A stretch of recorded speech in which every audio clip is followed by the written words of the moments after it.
Welcome to the deep dive. Today, we are jumping straight into uh, a really fascinating and, well, a pretty philosophical exploration. The power of focused thought and intention as a proposed form of non-physical healing. It's a big topic. It is. And the source material we're using to guide this is just compelling. It's from a text called The Alchemy of Intention and Spiritual Healing.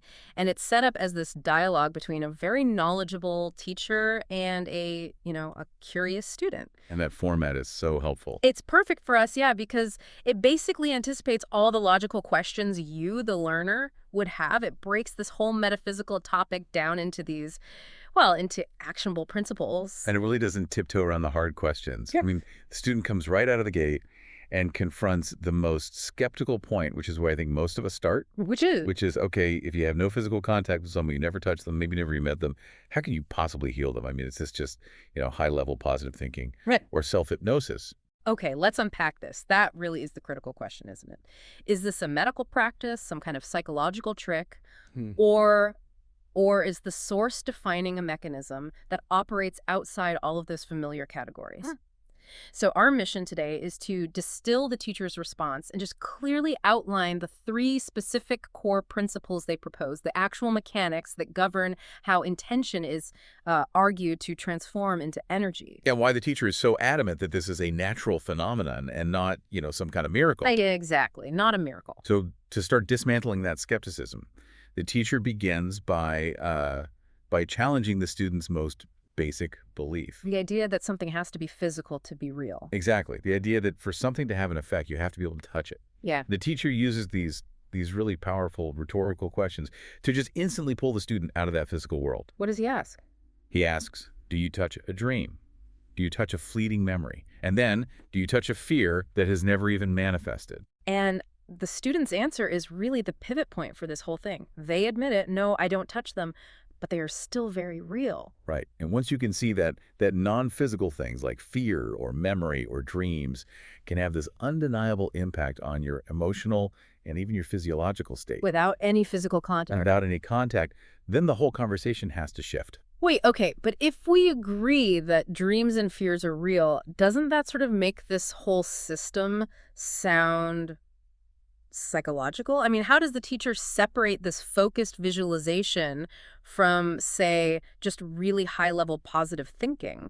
And that is the crucial distinction the source makes. It shifts the whole question away from existence, like, does this spiritual energy exist, and moves it right to application. Okay. The teacher basically sums it up this way.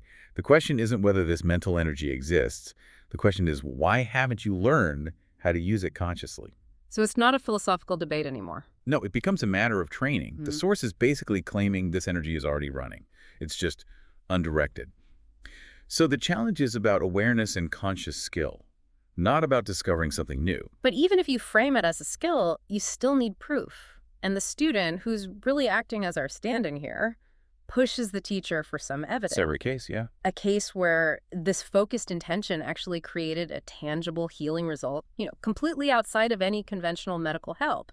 And this is what sets up this really critical anecdote. It is. The teacher provides a very specific and I think compelling case study. It involved a priest who had been suffering from this debilitating knee pain for a staggering 15 years. 15 years. Yeah. And the pain was so intense, it actually prevented him from kneeling during Mass.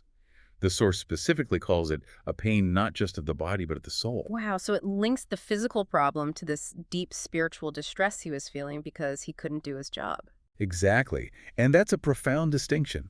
The teacher isn't just looking at the symptom, they're diagnosing the deeper loss that's tied to it. It reframes the whole problem. So what was the intervention? Well, this is key. There was no medicine, no physical manipulation, no medical procedure at all. The healing was just a focused conversation that lasted a little over an hour. Just a conversation. A session that was, and the source lists these, infused with 4 specific mental states: alertness, relaxation, belief, and love.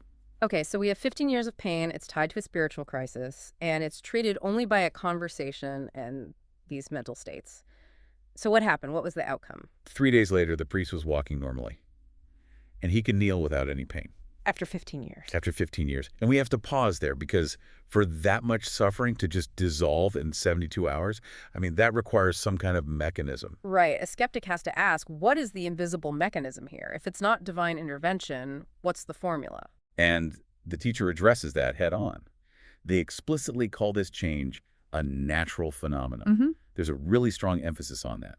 It is not a miracle.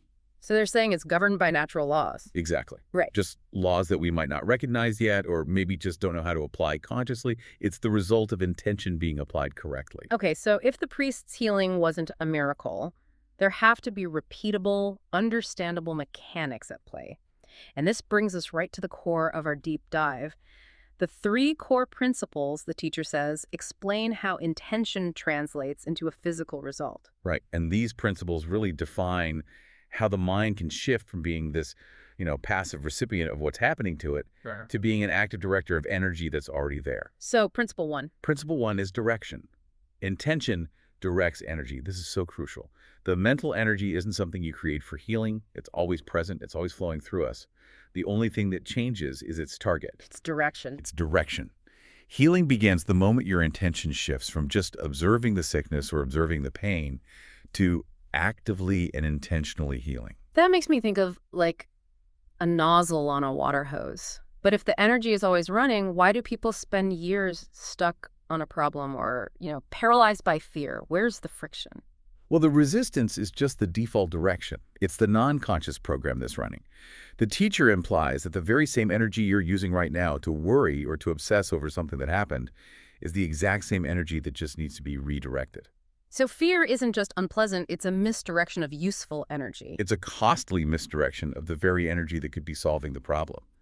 That reframing is potent. Very. Okay, so principle 2 gets into the specific state of mind you need to be in for that redirection to actually work. And this one is a bit more technical.